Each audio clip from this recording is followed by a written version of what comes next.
Hey guys, कैसे हो आप सब। तो आज के इस वीडियो पे हम लोग जो है फॉरेक्स और एनएससी को कंपैरिजन करने वाले हैं। जैसे कि आप देख सकते हो, मैंने फिलहाल निफ्टी बैंक का चार्ट ओपन करके रखा है। और आज का डेट अगर आप देखना चाहते हो, आज का डेट है 6 जनवरी और टाइम आप देख सकते हो ऊपर पे। करेंटली मार्केट अभी लाइव चल रहा है, जिसमें कि आप यहाँ पे देख सकते हो ऑलमोस्ट निफ्टी बैंक ने -1100 समथिंग कितना भी नेगेटिव दिखा रहा था, राइट। और इसी के साथ अगर आप देखोगे निफ्टी 50, ये भी ऑलमोस्ट आज 300 पॉइंट्स 400 पॉइंट्स के आसपास हम लोग यहाँ पे इसको फॉल देखने को मिला था, राइट। और एक चीज़ है, आप निफ्टी ऑटो भी देख लो। निफ्टी ऑटो में भी थोड़ा सा हमें यहाँ पे गिरावट देखने को मिला। निफ्टी प्राइवेट बैंक भी गिरावट देखने को मिला। निफ्टी मीडिया भी बहुत अच्छे से कूटा है आज। और बाकी अगर आप नीचे देखोगे, ऑलमोस्ट सारे के सारे जितने भी सेक्टर है बहुत ज़ोरदार आज कूटे हैं। क्योंकि देखिए, ऑलरेडी मैंने इसके ऊपर वीडियो बनाया था कि अभी के टाइम पे किस तरीके से सिनेरियो बन रहा है, कैसे हम लोग कर सकते हैं। तो अभी तो मुझे इसमें कोई अच्छा लग नहीं रहा है, जब तक कि प्राइस और नीचे नहीं आ जाता। सभी सेक्टर की मैं बात करूँ, हो सकता है अभी ट्रैप करने के लिए कुछ इस तरीके से पिक्चर बनाए, बट अभी मेरे को कोई भी लेवल यहाँ पे आसपास में कोई अच्छा नहीं लग रहा है। तो अभी जो इस तरीके से मार्केट हमें सेलिंग देखने को मिल रहा है, तो एज अ स्विंग ट्रेडर अगर हम लोग बात करें इक्विटी पे, अगर आप काम करते हो, राइट, क्योंकि मैं खुद पर्सनली इक्विटी में ही काम करता हूँ। तो अभी के जिस तरीके से सेलिंग प्रेशर आ रहा है, तो अगर आप बाय कर रहे हो स्टॉप लॉस सेट करेगा, राइट। अगर आप स्विंग के लिए प्लान कर रहे हो तो वो लेवल ब्रेक करके फिर उसका नीचे चले जाता है। तो ये जो ड्यूरेशन है, ये जो गैप है, क्योंकि हमें नहीं पता ना कि मार्केट कब रिवर्स करेगा। अगर आप इसमें निफ्टी की चार्ट देखो एक बार, मैं आपको यहाँ पे चार्ट दिखा देता हूँ, सब कुछ मैं क्लियर करता हूँ। और अगर आप देखोगे प्रॉपर, देखिए हर एक जगह एक ही रेंज पे घूम रहा है। अगर आप वेट कर ही रहे हो ना, सितंबर से अगर आपको मैं दिखाता हूँ, जैसे कि यहाँ पे ये मार्केट से लेके यहाँ तक जो मार्केट डाउन आया, अभी इसी के रेंज में हर एक लेवल में ऐसा सेलिंग आ रहा है कि उसके लिए आपको मैं क्या बोलूँ कि आप कौन सा स्टॉक पे प्लान करोगे। तो ये कोई सेंस नहीं बनता है सब सिर्फ और सिर्फ वेट करने का। तो ये जो बिटवीन के जो गैप है, अगर मैं बोलूँ सितंबर से लेके अभी आप देखो जनवरी तक हम लोग पहुंच चुके हैं। ये जो गैप है, इसमें से कुछ ट्रेड्स मिले होंगे, कुछ नहीं मिले होंगे, बट मैं एक चीज़ बात करूँ, वो है कंसिस्टेंसी। अभी मैं एक सवाल पूछता हूँ, क्या यहाँ सितंबर से जिस तरीके से हम लोग को सेलिंग आया देखने को मिला, क्या आप कंसिस्टेंसी प्रॉफिट कर रहे हो?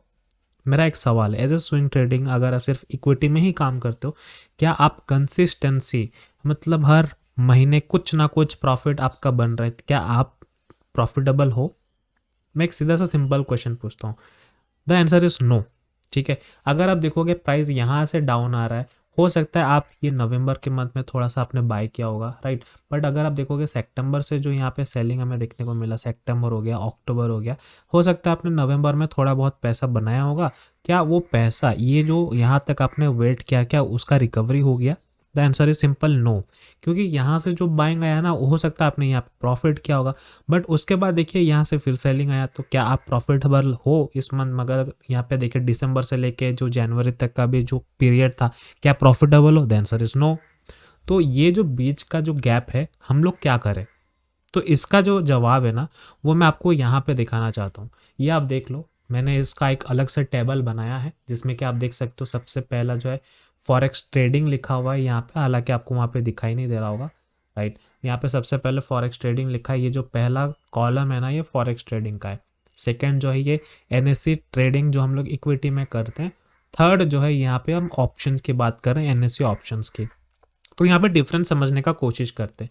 देखिए, यहाँ पे पहले मार्केट का स्ट्रक्चर समझने का कोशिश करते हैं।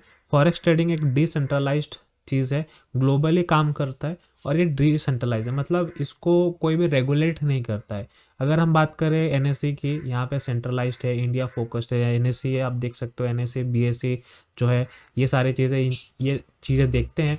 और अगर हम ऑप्शंस की बात करें तो वही सेम एनएससी डेरिवेटिव्स के ऊपर ही आ जाता है। उसके बाद ट्रेडिंग आवर्स की अगर हम बात करें, यहाँ पे 2400 घंटे चलता है। 24 इन यहाँ पे /5 इसीलिए लिखा है क्योंकि 2400 घंटे चलते हैं, पाँचों का पाँचों दिन, मंडे से लेके फ्राइडे 2400 घंटे चलता है। नेक्स्ट अगर हम एनएससी की बात करें, यहाँ पे मंडे टू फ्राइडे चलता है, बट यहाँ पे 9:15 से लेके 3:30 बजे तक का यहाँ पे टाइमिंग रहता है। सेम जो है यहाँ पे ऑप्शंस के लिए भी सेम ही चीज़ है। उसके बाद अगर आप देखोगे इंस्ट्रूमेंट ट्रेडर, मतलब क्या क्या यहाँ पे इंस्ट्रूमेंट ट्रेड कर सकते हैं। जितने भी करेंसी पेयर है, जनरली मेजर करेंसी पेयर हम लोग सात बोलते हैं, total 7 pairs of currency pair है। आप यहाँ में से कोई भी 7 में से कोई भी ट्रेड कर सकते हो। और देखिए यहाँ पे सिर्फ करेंसी पेयर की बात नहीं कर रहा हूँ, आप चाहे तो गोल्ड में भी ट्रेड कर सकते हो, बिटकॉइन में ट्रेड कर सकते हो, क्रिप्टो में ट्रेड कर सकते हो, बहुत सारे आपके पास ऑप्शन है। अगर हम यहाँ पे देखें, यहाँ पे आप जो है स्टॉक्स पे ट्रेड करते हो, जैसे एग्जांपल टीसीएस हो गया, रिलायंस हो गया, राइट। और उसके बाद अगर हम देखें ऑप्शंस पे, तो आप निफ्टी में ट्रेड करते हो, या बैंक निफ्टी में करते हो, या स्टॉक के ऑप्शंस में ट्रेड करते होगे। बट उसमें कितना लेवरेज, कितना पैसा लगता है आपको अच्छे से पता होगा इन सारी चीज़ों में। यहाँ पे तो फुल मार्जिन, उसके ऊपर भी पे हम लोग धीरे धीरे आएंगे, राइट। यहाँ पे आप देख लो लेवरेज, यहाँ पे आपको लेवरेज 1:500 लिखा तो है, लेकिन 1:500 का 1:2000 भी लेवरेज मिलता है, राइट। तो ये डिपेंड करता है आप इसको किस तरीके से यूज़ करना चाहते हो। अगर आप प्रोफेशनल ट्रेडर हो तो इसके लिए यहाँ पे कोई आपको रेस्ट्रिक्शन नहीं है। उसके बाद अगर हम यहाँ पे बात करें एनएससी इक्विटी की, यहाँ पे आपको पूरा मार्जिन देना पड़ेगा, जो कि लेवरेज की अगर हम बात करें, यहाँ पे जीरो लेवरेज है, जीरो, यहाँ पे कुछ भी लेवरेज नहीं है। बस अभी एमटीएफ का जो एक नया फंडा निकल के आया है, वहाँ से भी आपको पैसा ही देना पड़ेगा अपने जेब से। ब्रोकर आपको यहाँ पे सेवा करने के लिए नहीं आया है, वो अपने जेब भरेगा इंटरेस्ट लगा के, सीधी सी बात है। उसके बाद अगर हम यहाँ पे देखें, जो लेवरेज है यहाँ पे ऑप्शन बाइंग के लिए, तो पहले बहुत लेवरेज हुआ करता था, बट अभी उतना भी लेवरेज नहीं है। तो यहाँ पे आप देख सकते हो ब्रोकर टू ब्रोकर डिपेंड करता है। अब अगर हम नीचे आए, जो फॉरेक्स ट्रेडिंग है, हमें कितना कैपिटल ज़रूरत पड़ता है। सबको यही सवाल आता है कि हम फॉरेक्स ट्रेडिंग अगर करना चाहते हैं कितना कैपिटल से हो सकता है। देखिए कैपिटल डिपेंड करता है, 5000 से स्टार्ट करना चाहती हो या 10,000 से स्टार्ट करना चाहते हो। देखिए 5000 तो बहुत छोटा सा अमाउंट है, आपको लेवरेज यूज़ करना ही पड़ेगा। बट अगर आप थोड़ा शुरुआत कर रहे हो फॉरेक्स ट्रेडिंग, तो मैं कहूँगा मिनिमम 10,000 होना चाहिए, तभी जाके आप वहाँ पर एक अच्छा सेटअप पर ट्रेड कर सकते हो, राइट। तो यहाँ पर आप सोच सकते हो कि कितना मिनिमम कैपिटल आप यहाँ पे जो है लगा के ट्रेड प्लान कर सकते हो।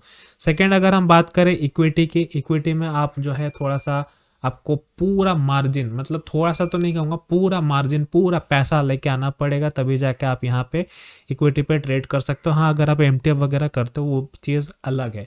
बट अगर हम यहाँ पे देखोगे तो यहाँ पे तो भाई ऑप्शन सेलिंग के लिए तो पता ना, पहले कितना लगता था, 10,000 से पहले तो 5,000 में ऑप्शन सेलिंग हो जाता था। उसके बाद धीरे धीरे 5 से 15,000 हो गया, 15,000 में भी लोग भाई ऑप्शन सेलिंग करते थे। लेकिन अब की मैं बात करूं, जो नया ट्रेडर आना चाहता है मार्केट पे, अगर वो सोचता है कि चलो मैं ऑप्शन सेलिंग करूंगा, तो भाई उसको कम से कम 2 लाख, 2.5 लाख, 3 लाख के आसपास होना चाहिए एक लॉट को सेल करने के लिए, तभी जाके आप ऑप्शन सेलिंग कर पाओगे।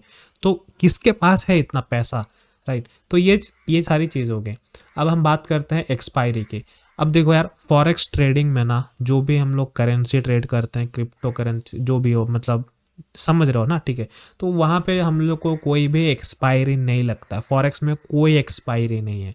बट अगर हम यहाँ पे इक्विटी पे देखें, तो इक्विटी भी कोई एक्सपायरी नहीं है, राइट। और जो तीसरा, जो यहाँ पे हम बात करें ऑप्शंस पे, जो कि यहाँ पे वीकली मंथली एक्सपायरी चलता रहता है, आपको तो पता होगा कि आप मेरे से ज़्यादा जानते हो, राइट। सो ये चीज़ हो गया। नेक्स्ट पॉइंट है theta DK. Theta DK actually होता है, वो ऑप्शन ट्रेडिंग के लिए होता है। जो ऑप्शन बाइंग जानते हैं या सेलिंग जानते हैं उनको अच्छे से पता होगा कि धीरे धीरे प्रीमियम गिरता है, राइट।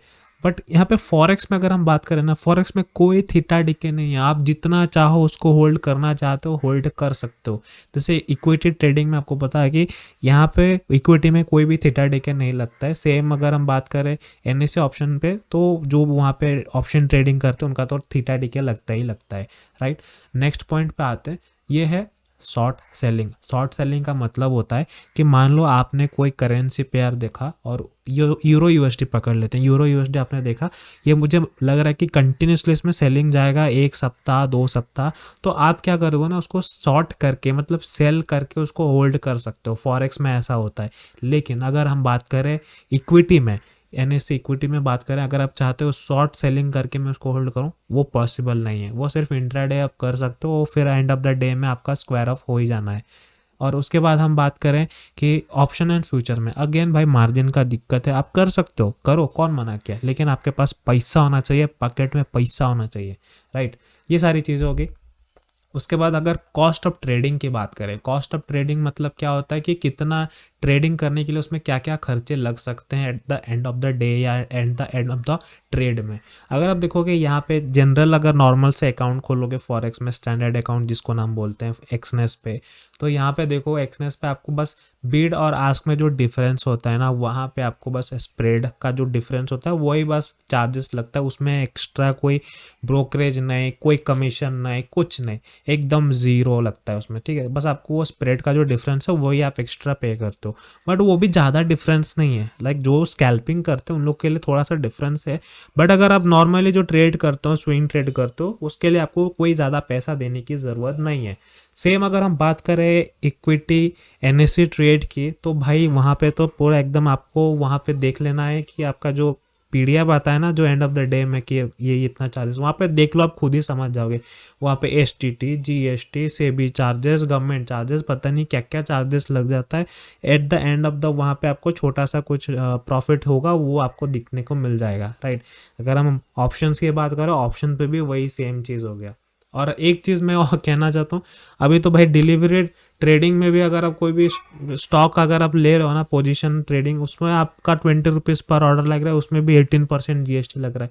भाई इतना टैक्स, इतना भाई कमीशन, ब्रोकरेज, ये वो, दिमाग ख़राब हो गया भाई। चलो नेक्स्ट पॉइंट पे हम लोग चलते हैं।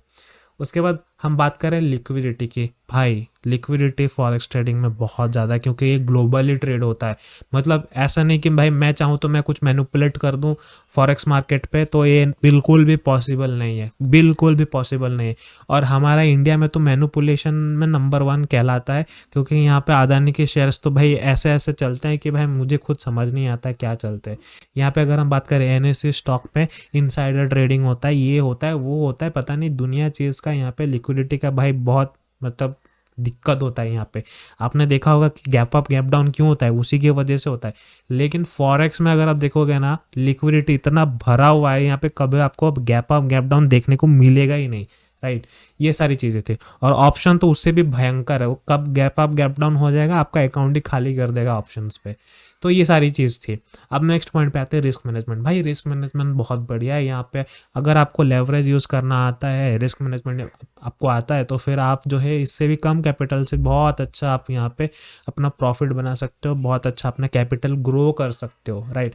अगर हम इक्विटी पे बात करें तो आपको वही सेम ही चीज़ है, जैसे हम लोग फॉरेक्स में रिस्क मैनेजमेंट करते हैं, इक्विटी ट्रेडिंग में भी वैसे ही हम लोग रिस्क मैनेजमेंट करते हैं। और ऑप्शंस में तो रिस्क मैनेजमेंट की ऐसी की तैसी आप समझ जाते हो, आप भी समझदार हो भाई, मैं उसमें कुछ ज़्यादा एक्सप्लेन नहीं करना चाहता हूँ। बात करते हैं वॉलेटिलिटी, लिक्विडिटी और वॉलेटिलिटी तो वही काम ही एक ही जैसा करता है। यहाँ पे आप देखते हो फॉरेक्स में वॉलेटिलिटी बहुत ज़्यादा होती है, क्योंकि न्यूज़ में आप देखोगे कभी कभी न्यूज़, पावेल का बहुत न्यूज़ आ जाता है, लाइक कि ये हो गया वो हो गया, तो उस तरीके से आपको यहाँ पे न्यूज़ में वॉलेटिलिटी काफ़ी, और होना भी चाहिए, क्योंकि जब तक न्यूज़ नहीं आएगा, वॉलेटिलिटी नहीं होगा, तो जोन्स कैसे क्रिएट हो गए, बहुत ही सिंपल है। अगर हम इसमें बात करें तो इसमें तो भाई वो जोन्स को क्रिएट होने के लिए कम से कम 3 महीने 2 महीने लगते हैं। आप वेट करो तब जाके वहाँ पे कोई जोन्स बनेगा, तब जाके आप वहाँ पे ट्रेड करोगे, वेट ही करते रह जाओगे। और जैसे आपको मैंने स्टार्टिंग में बताया, इस तरीके से अगर सेलिंग मार्केट हो गया तो आपको वेट करने के सिवा और कुछ है ही नहीं। बट यहाँ पे आप देख सकते हो, जैसे कि मैंने कहा कि आप शॉर्ट सेलिंग भी कर सकते हो। अगर लग रहा है कि कोई करेंसी नीचे ही नीचे जाएगा तो आप उसको शॉर्ट सेलिंग करके भी होल्ड रख सकते हो, राइट। ये सारी चीज़ हो गया। और यहाँ पे तो भाई मैं क्या बोलूँ, वोलेटिलिटी के लिए मेरे को तो खुद शर्म आ रहा है, मैं एनएससी के बारे में क्यों कहूँ इतना कुछ। अब बात करते हैं रेगुलेटर की। रेगुलेटर पे यहाँ पे देखिए, जैसे स्टार्टिंग में हम लोगों ने बात किया था, यहाँ पे ग्लोबली डिपेंड करता है, ऐसा कोई एक पर्टिकुलर एंटिटी नहीं है कि ये फॉरेक्स को रेगुलेट करता है, ये पूरा ग्लोबली सारी चीज़ें काम करते हैं। तो ऐसा कोई सिस्टम नहीं है, अगर देखो अपना लॉस बनता है ना, पूरा दुनिया का लॉस बनता है, कुछ इस तरीके से। तो ये ग्लोबली सारी चीज़ें वर्क करती है। बहुत टाइम से फॉरेक्स ट्रेडिंग आ रहा है और अभी भी ट्रेडिंग चल रहा है, आगे भी ट्रेडिंग चलेगा। अब यहाँ पे एनएससी पे देखोगे तो यहाँ पे हम लोग का सेबी रेगुलेटर है। यहाँ पे कभी वो एफएनओ के लिस्ट बढ़ा देता है, कभी वो मार्जिन कम कर देता है, कभी बढ़ा देता है, कभी ऑप्शन करने के लिए मना करता है, ये करता है वो। आपको तो पता होगा यार, मेरे से ज़्यादा जानते हो आप लोग, राइट। उसके बाद अगर हम मार्केट पार्टिसिपेंट्स की बात करें तो यहाँ पे भी बड़े बड़े इंस्टीट्यूशन, रिटेलर, ट्रेडर भी आते हैं, बैंक्स वगैरह, जो हेज फंड्स वगैरह जितने भी आते हैं, सब फॉरेक्स ट्रेडिंग में होता है। कहानी सेम ही है, इंडिया मार्केट में भी सेम ही होता है और अपना फॉरेक्स मार्केट में भी सेम ही होता है। तो यहाँ पे अगर हम लास्ट पॉइंट की बात करें किन के लिए बेस्ट है। अगर आप करेंसी में ज़्यादा ट्रेड, यहाँ पे देखिए नॉर्मली सारी चीज़ें मैंने लिखा है, ऐसा कुछ मैंने सोच के नहीं लिखा है। नॉर्मली आप जो ग्लोबल ट्रेडिंग जो करते हैं वो लोग फॉरेक्स ट्रेडिंग कर सकते हैं, करेंसी में जो काम करते हैं उन लोग कर सकते हैं, डिपेंड करता है वो लोग। और जो इंडिया मार्केट में काम में अगर स्टॉक्स की बात करें, जनरली लोग लॉन्ग टर्म इन्वेस्टमेंट करते हैं, राइट, और इंट्राडे ट्रेडिंग वगैरह भी करते हैं। वो डिपेंड करता है उनका, वो स्विंग करते हैं या फिर इन्वेस्टमेंट करते हैं। और इसमें अगर ऑप्शंस की बात करें तो भाई आपको तो अभी धीरे धीरे सब ये ऑप्शन ही कर रहे हैं। अब पैसा नहीं है तो कहाँ ही जाए, ऑप्शन ही जाना पड़ेगा। सो ये सारी चीज़ें हो गया, राइट। सो ये था सब कुछ, मैंने आपके लिए पूरा इन डिटेल सब कुछ यहाँ पे लिख दिया है। और अगर आप इसको देखना चाहते हो, आप हमारे टेलीग्राम पे जुड़ जाओ। यहाँ पे आप देख सकते हो स्क्रीन पे भी लिखा है, आपको बस सर्च करना है स्टॉक्स वाला, या फिर आप जो लिंक है वहाँ से भी आप डायरेक्टली ज्वाइन कर सकते हो, ताकि आपको ये खुद उसको देखो और चीज़ों को जानो कि भाई सच में ये सब वर्क करता है या नहीं करता है। और अगर आप हमारे कम्युनिटी के साथ जुड़ना चाहते हो, आपको बस हमारे अंडर एक्सनेस पे अकाउंट ओपन करना है, लिंक आपको डिस्क्रिप्शन पे मिल जाएगा। अगर आप पहले से ही एक्सनेस पे अकाउंट है तो आप जो है पार्टनर चेंज कर सकते हो। उम्मीद करता हूँ आपको ये वीडियो बहुत इंटरेस्टिंग लगा होगा, समझ में भी आया होगा कि भाई अभी एनएससी ट्रेडिंग करना नहीं है, भाड़ में जाए एनएससी। अभी आपको फॉरेक्स पे अगर ट्राई करना है, या डेमो अकाउंट खोल लो, क्या दिक्कत है, डेमो अकाउंट खोल के ट्रेड करो, सीख लो, जान लो काम करता है नहीं करता है। धीरे धीरे आपका अगर इंटरेस्ट बढ़ता है तो आ जाओ, वरना आपके पास तो है एनएससी का ऑप्शन, आप एनएससी ट्रेड करो, कौन मना कर रहा है, वो थोड़ी ना बंद होने जा रहा है। तो चलिए मैं आपसे मिलता हूँ अगली वीडियो पे, तब तक के लिए अपना ख्याल रखिएगा।